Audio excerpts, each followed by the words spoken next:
यं ब्रह्मा वरुणेन्द्ररुद्रमरुतः स्तुन्वन्ति दिव्यैस्तवैः वेदैः साङ्गपदक्रमोपनिषदैः गायन्ति यं सामगाः ध्यानावस्थित तद्गतेन मनसा पश्यन्ति यं योगिनः यस्यान्तं न विदुःसुरासुरगणाः देवाय तस्मै नमः। न गुरोः अधिकं तत्त्वं न गुरोरधिकं तपः तत्त्वज्ञानात् परं नास्ति तस्मै श्री गुरवे नमः। ओम दयानंद चरणौ मनसा स्मरामि दयानंद चरणौ शिरसा नमामि। यस्मात् क्षरः अतीतः अहम् అక్షరాదపి చోత్తమః. ఇంతకు ముందు ఏమన్నాడంటే ద్వావిమౌ పురుషౌ లోకే క్షరశ్చ అక్షర ఏవచ అన్నారు. ఇది అక్షర ప్రకృతి అని. క్షర ప్రకృతి అంతా నాశనం అయిపోతుంది, అది నా మెటీరియల్ అన్నాడు. అక్షర ప్రకృతి ఏంటి? నేనన్నారు, అదే పరమాత్మ అన్నాడు. ఇప్పుడు ఇంకొక షిఫ్ట్ తీసుకుని ఆయన ఏమన్నారంటే అసలు అక్షరం కూడా నేను కానంటున్నాడు ఆయన. చాలా గొప్ప మాట చెప్పారు ఆయన. అక్షరం కూడా నేను కానన్నారు. క్షరం ఎలాగో నేను కాను, అది నా ప్రతిబింబం, అది అక్షరం కూడా నేను కాను. ఆహా, ఎలాగండి? రెండు ఎలా కాకుండా మరి ఈయన ఎవడవుతాడు? అతోస్మి లోకే వేదేచ ప్రదితః పురుషోత్తమః. నేనెందుకు పురుషోత్తమున్నయ్యా అని తెలుసా? క్షరము నేను కాను. క్షరము కాదు కాబట్టి వాడు ఉత్తమ పురుషుడయ్యాడు అక్షరం. కానీ అసలు నేను అక్షరం కూడా కాదు, అందుకనే పురుషోత్తమున్నైపోయాను నేను. అంటే క్షర ప్రకృతి అంటే నశించిపోయేది, అక్షర ప్రకృతి అంటే నశించదని. కానీ నశించకపోయినప్పటికీ కూడా అది కూడా ఉపాధిగతమే కనుక ఆ అక్షరం కూడా నేను కాదన్నాడు ఆయన. ఎలా అంటే మీకు అర్థం అవ్వడానికి ఒక ఎక్సలెంట్ ఎగ్జాంపుల్ చెప్తాను, వినండి. చాలా నాకు అలా పాయింట్ బ్లాంక్గా తట్టిన ఎగ్జాంపుల్ అది. ఒకసారి ఈ బౌద్ధులందరూ కూడా ఏం చేస్తారంటే అందరికీ ఒక ఆలోచన వస్తుంది, మన దగ్గర ఉన్న సంపదనంతా ఎవరో కొల్లగొట్టుకుపోతారు కాబట్టి ఎవరి దగ్గర ఉన్న బంగారం అందరూ కూడా పట్టుకొచ్చేసి ఇవ్వండి అని అంటారు. అందరూ బంగారం పట్టుకొచ్చి ఇస్తారు, కరిగిస్తారు. అక్కడ ఏం చేస్తారంటే బుద్ధుణ్ణి తయారు చేస్తారు. తయారు చేసిన తర్వాత బంగారు విగ్రహం, ఆ గురువు ఏం చేస్తారంటే ఆ మొనార్క్, ఆ డైనాసిటీ, ఆ బుద్ధ డైనాసిటీ ఏం చేస్తారంటే ఎవరికి చూపించడు ఆ బుద్ధుణ్ణి. ఆ బంగారం అంతా కరిగించేసి ఒక శిల్పిని పెట్టి బుద్ధుణ్ణి తయారు చేస్తాడు. చేసిన తర్వాత ఎవరికి కనపడదు ఆ బుద్ధుడు. అందరూ ఏమనుకుంటారు? బంగారం ఇచ్చేసామనుకుంటారు అంతే. ఈయన బంగారాన్ని దాచిపెట్టాడని. సరే, ఈయన ఏం చేస్తాడంటే ఈ గురువు గారు ఆ బుద్ధుణ్ణి అలా పెట్టి తయారైపోయిన తర్వాత ఎంత అందంగా ఉంటుందో దానికి ఈ శిల్పితో అంటాడు, ఒరే ఈ బుద్ధుడు కనపడకూడదు, ఈ బంగారు బుద్ధుడు కనపడకూడదు, ఏం చేయాలి? ఇది కూడా పట్టుకుపోతాడు ఎవడన్నా. అందుకని ఏం చేయాలి అని అంటే దీని మీద మట్టితోటి వీటితోటి శుభ్రంగా కప్పి మట్టి బుద్ధుడిగా తయారు చేయమంటాడు. ఆ మట్టిని తయారు చేసి నీట్గా దాన్ని స్ఫుటం పెట్టి దాన్ని జాగ్రత్తగా కాల్చి మట్టితో చక్కగా బుద్ధుడిని తయారు చేస్తారు. తయారు చేస్తే అప్పుడు వీళ్ళందరూ ఏంటంటే మట్టి బుద్ధుడు తయారైపోయాడు. ఇప్పుడు చాలా బాగున్నాడు. అందరూ వచ్చి ఆ బుద్ధుడికి దండం పెడతారు. బాగుంది, మట్టితో తయారు చేశారు బుద్ధుని, చాలా బాగుంది అనుకుని ఆ గురువుగారి దగ్గరికి వెళ్తారు. గురువుగారు మేమందరం బంగారం ఇచ్చాం కదా, ఎక్కడ దాచిపెట్టారని. ఆయన ఏం మాట్లాడటం, ఏమండి మేమందరం ఎవడో పట్టుకుపోతాడనంటే అందరం ఉన్నవంతా పట్టుకొచ్చి అప్పచెప్పాం కదా, ఎక్కడ పెట్టారా బంగారం, ఎక్కడ పెట్టారని అడుగుతారు. ఆయన ఏం మాట్లాడు. వీళ్ళందరికీ అనుమానాలు వస్తాయి. ఈయనేదో తీసేసాడిన బంగారం అంతా వాడేసుకున్నాడు, గురువుగా కూర్చుని మోసం చేశాడు మనకు అనుకుని వీళ్ళందరూ గుసగుసలు ఆడుకుంటుంటారు. పాప అప్పుడు ఏమవుతుందంటే ఆ రాజ్యంలో దుర్భిక్షం వస్తుంది. వాళ్ళకందరికీ ఇప్పుడు ఆ బంగారం కావాలి. ఆ బంగారం వస్తే వాళ్ళు సుఖంగా ఉంటారు. అయితే ఈ గురువు గారికి తెలుస్తుంది దుర్భిక్షం వచ్చింది. సరే, ఏం మాట్లాడు. అప్పుడు వాళ్ళందరూ అడిగితే గురువు అంటారు, నా మీద మీకు నమ్మకం ఉందా? ఉందండి, మీరు మా గురువు, కానీ దుర్భిక్షం, తిండికి లేదు, ఇప్పుడు గింజ లేదు, మింగను గింజ లేదు, ఏదో డబ్బు కావాలి, కాబట్టి మీరు ఆ బంగారం ఇస్తే బతుకుతాం. మీకు బంగారం కాదు, మీకు అన్నీ సమకూరుతాయి. ఇదిగో మనకు బుద్ధుడు ఉన్నాడు అన్నాడు. బుద్ధుడు ఏం చేస్తాడండి, మనకి లోపల కడుపు మాడిపోతుంది, పిల్లలందరూ ఏడుస్తున్నారు, అంతా చచ్చిపోతున్నాం పరిస్థితి. ఈ బుద్ధుడు ఏం చేస్తాడు, ఈ బుద్ధుడిని ఊరేగించండి, ఈ బుద్ధుడిని ఊరేగిస్తే మనందరం సుభిక్షంగా ఉంటాం అంటాడు. వీళ్ళందరికీ ఏంటంటే నమ్మకం ఉన్న ఈ బుద్ధుడిని పట్టుకుని ఊరేగించడం అంటాడేంటి, మనం ఆకలితో చచ్చిపోతున్నాం, ఏంటి బుద్ధుడిని ఊరేగిస్తే మనం అంతా బాగుపడతాం అంటాడేంటి, ఏమిటో అర్థం కావట్లేదు. అయినా బుద్ధుడి మీద నమ్మకం, బుద్ధుడు అంటే వాళ్ళకి అపారమైన గౌరవం, గురువు అంటే నమ్మకం. సరే, బలవంతంగా ఆ బుద్ధ విగ్రహాన్ని తీసుకెళ్ళి పెద్ద రథం మీద పెట్టి తయారు చేసి దాని మీద పెట్టి ఊరేగింపు మొదలు పెడతారు. ఊరేగిస్తూ ఉంటారు, అందరూ ఈడుస్తుంటారు, అలసిపోతుంటారు. గురువుగారు చెప్పండి, మా బంగారం మాకు ఇవ్వండి అంటే, మీ బంగారం లేదు అడక్కండి అంటారు. అందరూ ఆపేస్తారు. ఏమండి మా బంగారం ఏం చేశారు, మీరు నేను చెప్పించేయండి, బుద్ధుడిని ఊరేగించండి, మీకు అన్నీ వస్తాయన్నాడు. ఈ బుద్ధుడిని ఊరేగిస్తున్నారు. వీళ్ళందరూ ఈయన మీద నమ్మకాలు పోయాయి. ఇంకా బుద్ధుడిది కదా ఊరేగింపు ఆపకూడదని ఈయన మీద నమ్మకాలు పోయాయి. ఇంక అందరూ అనుమానించేశారు, ఈయన్ని ఈడ్చుకుపోతున్నారు. ఇంకొంత దూరం వస్తుంది. ఇంక కొంత దూరం ఉండగానే మబ్బు కమ్ముతుంది పైన. మబ్బు బట్టి అక్కడి నుంచి వర్ష బిందు అలా పడుతుంది. వీళ్ళు అనుకుంటారు, అబ్బా బుద్ధుడిని ఊరేగించాం కదా, బుద్ధుడు చాలా సంతృప్తి పడ్డాడు, వర్ష రూపంలో అనుగ్రహం ఇస్తున్నాడు, ఇంకా మనందరం బాగుపడిపోతాను. కొద్దిగా నమ్మకం బయలుదేరింది. ఇంకా వర్షం పెరిగింది, పెరిగి పెద్ద పెద్ద డ్రాప్స్ పడుతుంది. వీళ్ళందరూ ఆనందపడుతున్నారు. కానీ ఈలోగా ఒకడు, దీంట్లో ఉన్నటువంటి వాడు ఒకడు కనిపెట్టాడు. ఏంటంటే ఆ మట్టి నాని రాలిపోవడం మొదలుపెట్టింది. రాలిపోవడం మొదలు పెడితే మెరుస్తూ బుద్ధుడు మొత్తం రాలిపోయింది. బుద్ధుడు మెరవడం మొదలుపెట్టాడు. ఎంత ప్రకాశంగా మెరుస్తున్నాడు బుద్ధుడు, కళ్ళు జిగేలుమంటున్నాయి. అందరంటారు, గురువుగారు ఈ బుద్ధుడు ఎంత గొప్పగా ఉన్నాడండి, ఎంత మెరిసిపోతున్నాడండి బుద్ధుడు అని. అప్పుడు అంటాడు నవ్వుకుని, ఇతనేం బుద్ధుడు కాదురా, మీరు ఇచ్చారే బంగారం, దాంతో వాడిని చేశాను, ఎవరికి కావాల్సింది కరిగించి పట్టుకుపోండి అంటాడు. అందరూ కరిగిస్తారు బుద్ధుణ్ణి. అందరూ ఎంతెంత ఇచ్చారో అంతా వాటా తీసుకుని వెళ్ళి హాయిగా జీవితం గడుపుతారు. ఒకడొచ్చి అడుగుతాడు, గురువుగారు ఏం చేశారు, అసలు ఎందుకు ఇలా జరిగిందని అంటే, ఆయన అంటారు, మన దగ్గరున్న సంపదని కొల్లగొట్టాలని కొంతమంది ఆలోచించారు. ఆ బంగారాన్ని అంతా కరిగించి మీకు కూడా చెబితే మీరు ఎవరికైనా చెప్పేస్తారు, మా బంగారం బుద్ధుడుగా ఉన్నాడులే అని. వాడు దాన్ని పట్టుకుపోతాడు. అందుకని మీకు ఎవరికీ తెలియనివ్వకుండా ఆ బంగారాన్ని కరిగించి నేను శిల్పి కూర్చొని ఇంతకాలం తపస్సు చేసి బంగారు బుద్ధుడిని చేశాం. కానీ బంగారు బుద్ధుని అలా వదిలేసామనుకోండి, వాళ్ళు మళ్ళీ ఆరా తీసి పట్టుకుపోతారు. అందుకని మట్టితో దాన్ని కప్పాం. ఇప్పుడు మనకు అవసరం పడింది, అందుకనే బుద్ధుడిని ఊరేగించమన్నాను. ఆ వర్షమే నేను చేసిన సాధన సత్యం కాబట్టి ఆ వర్ష రూపంలో ఆ పరమాత్మ ఈ మట్టినంతా తొలగించాడు. ఆయన అనుగ్రహంతో మట్టి అంతా తొలగింది. ఇప్పుడు స్వచ్ఛమైన బంగారు బుద్ధుడు బయటపడ్డాడు.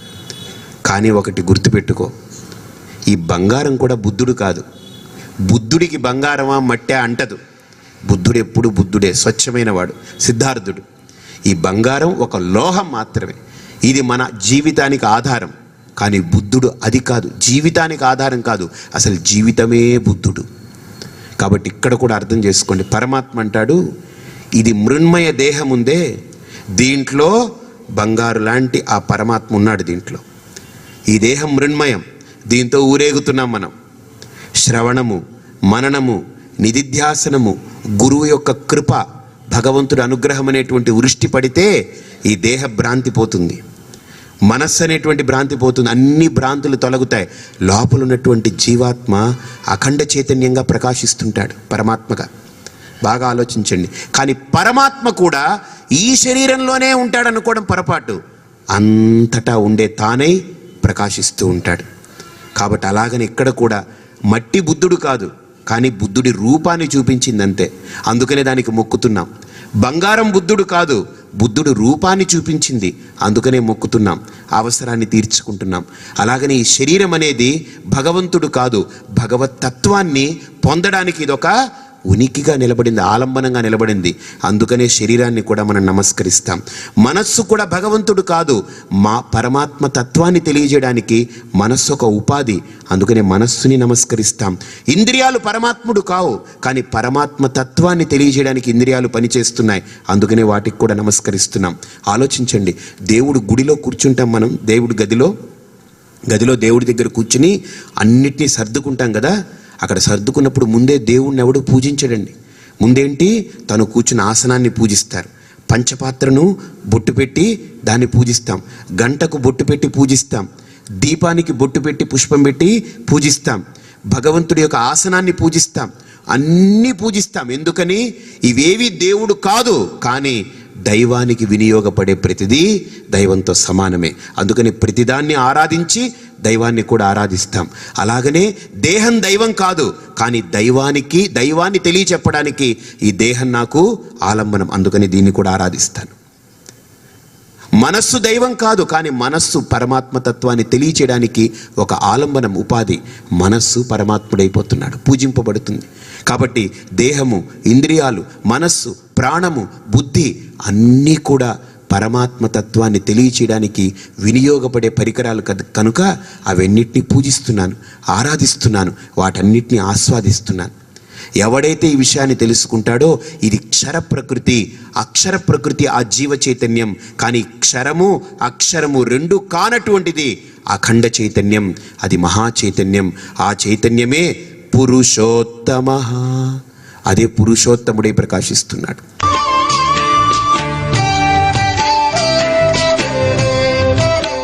ఇక్కడ అంటున్నారు శ్రీకృష్ణ పరమాత్మ, యో మామేవమసమ్మూఢః జానాతి పురుషోత్తమం స సర్వవిద్ భజతి మాం సర్వభావేన భారత.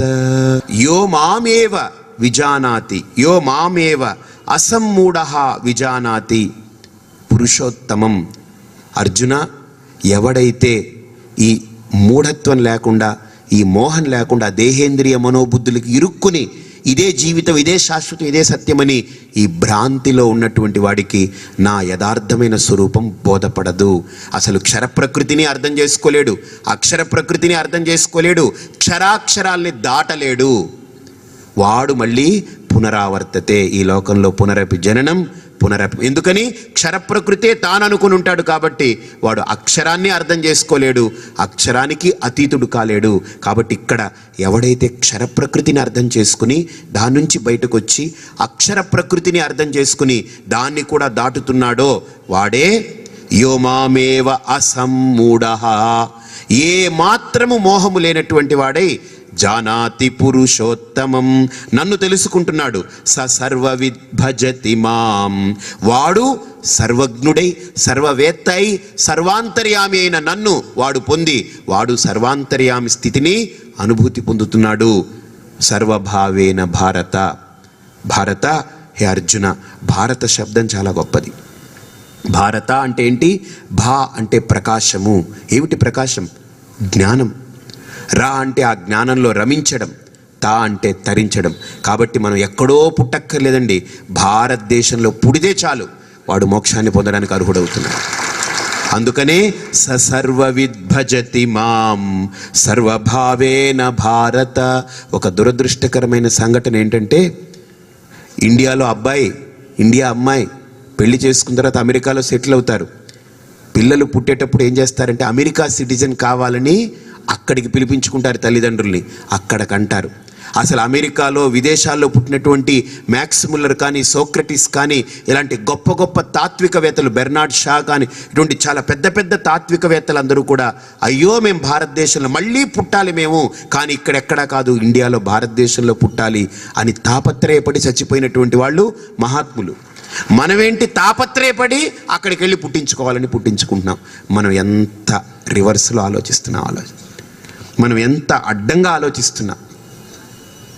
ఇక్కడ పుడితే వాడు భారతుడవుతాడు, వాడు మనకొక ప్రహ్లాదుడవుతాడు, వాడు మనకొక మార్కండేయుడవుతాడు, వాడు మనకొక ధ్రువుడవుతాడు, వాడు మనకొక సత్యకాముడవుతాడు, వాడు మనకొక ఋషి అవుతాడు.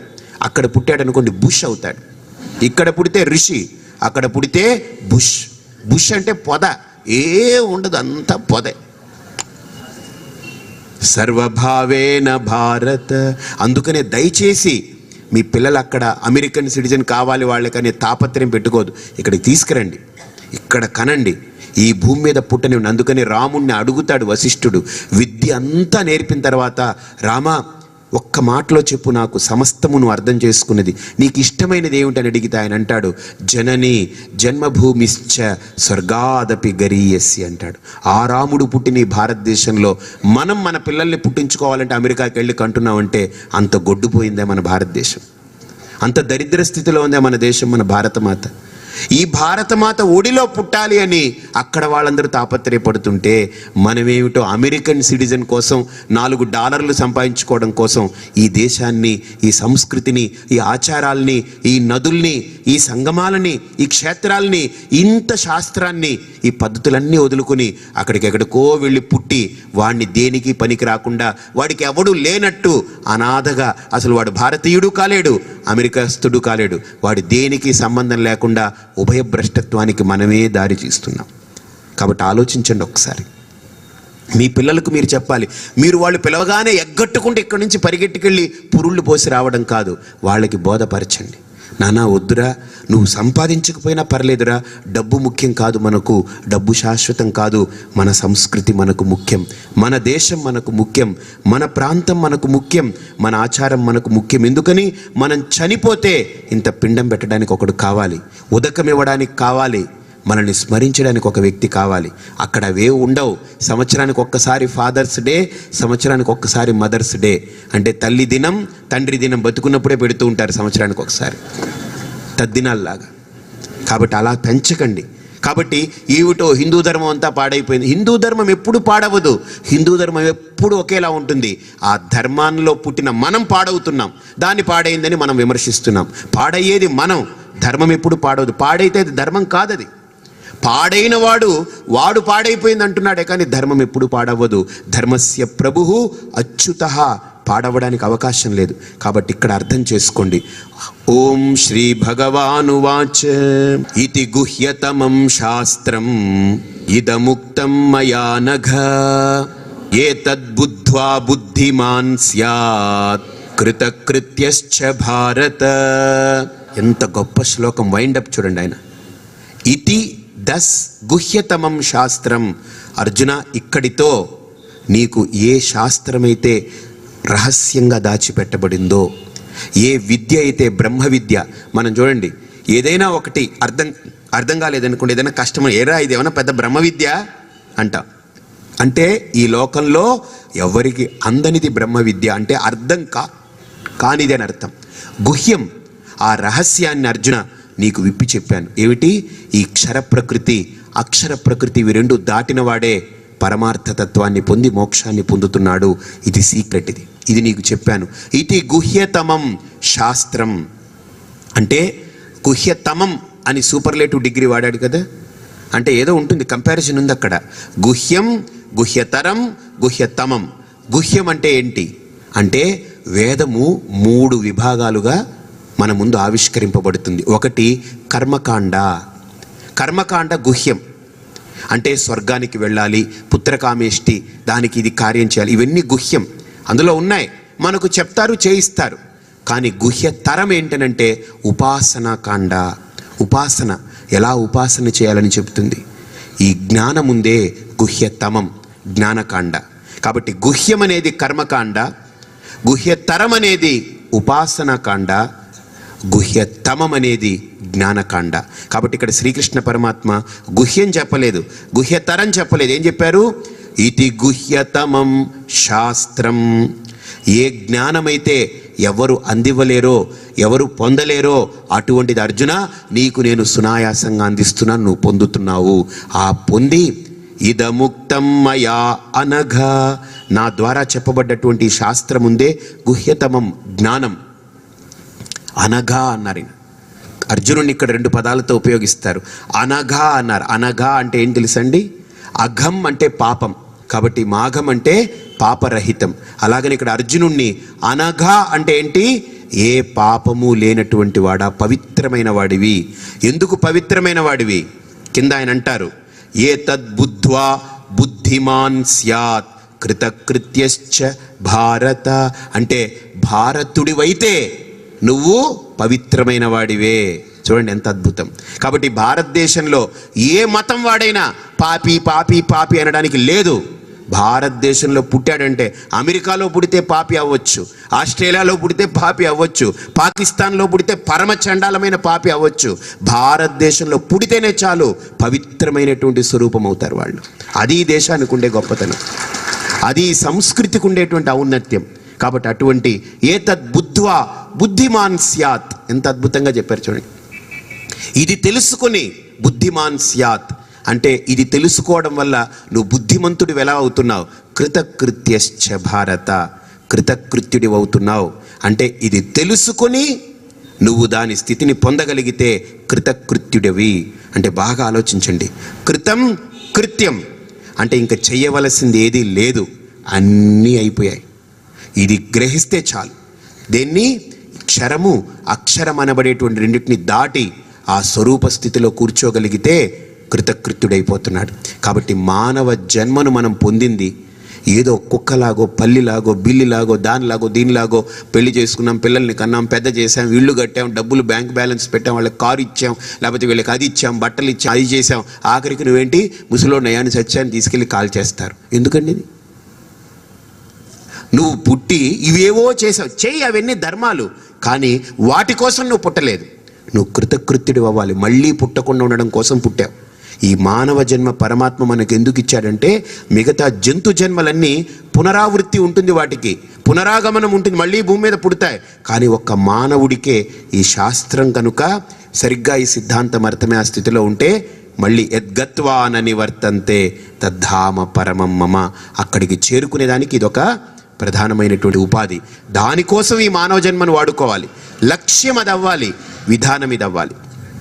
నేను ఒక భర్తగా ఉండొచ్చు, కానీ నేను నా మానవ జన్మకు సార్థకతే లక్ష్యమే లేకుండా కేవలం భర్తగా బ్రతికాను అనుకోండి, భార్య ఈరోజు ఉంటుంది రేపు పోతుంది, భర్త ఈరోజు ఉంటాడు రేపు పోతాడు, పిల్లలు ఈరోజు ఉంటారు రేపు పోవచ్చు. చాలామంది తల్లిదండ్రులు ఉంటారు, వాళ్ళకి ఒక్కడే కొడుకు, వాడిని అల్లారు ముద్దుగా పెంచారు, పెంచి పెద్ద చేశారు, 10th క్లాస్ అయిపోయింది, ఇంటర్కి వస్తున్నాడు, స్కూటర్ కొనిచ్చారు, స్కూటర్ తీసుకెళ్ళి లారీ కింద పడ్డాడు, చచ్చిపోయాడు, వాడు అయిపోయింది. ఇక వాళ్ళకి కొడుకు లేడు. కొడుకు లేడన్నంత మాత్రాన వాళ్ళ జీవితం సాగలేదా? భర్త పోయినంత మాత్రాన ఒక స్త్రీ బ్రతకట్లేదా? భార్య పోయినంత మాత్రాన ఒక పురుషుడు బ్రతకట్లేదా? తల్లిదండ్రులు చనిపోయినంత మాత్రాన పిల్లలు బ్రతకట్లేదా? కాబట్టి ఎవడో పోతే నా బ్రతుకు ఆగిపోదు, ఎవడో ఉంటే నా బ్రతుకు నడవదు, నేనుంటేనే నా బ్రతుకుకి ఆధారం. కాబట్టి ఆ నేనుని కనుక మనం పట్టుకోగలిగితే అదే జీవితానికి పరమావధి, అది లక్ష్యం. కాబట్టి అది ఇక్కడ శ్రీకృష్ణ పరమాత్మ చెప్తూ దీన్ని పొందినటువంటి వాడు కృతకృత్యుడవుతున్నాడు, వాడు భారత. ఆ జ్ఞానంలో, ఆత్మజ్ఞానంలో భా అంటే ఆత్మజ్ఞానము, రా అంటే అందులో రమించడం, తా అంటే తరించడం, తరించినటువంటి వాడు భారత. ఓం తత్సత్ ఇతి శ్రీమద్భగవద్గీతాసు ఉపనిషత్సు బ్రహ్మ విద్యాయాం యోగశాస్త్రే శ్రీకృష్ణార్జున సంవాదే పురుషోత్తమ ప్రాప్తి యోగో నామ 15వ. అందరూ కూడా ఒక చిన్న మంత్రం, 3 మంత్రాలు ఉన్నాయి, అవి నేను చెప్తాను, నాతో పాటు చెప్పండి.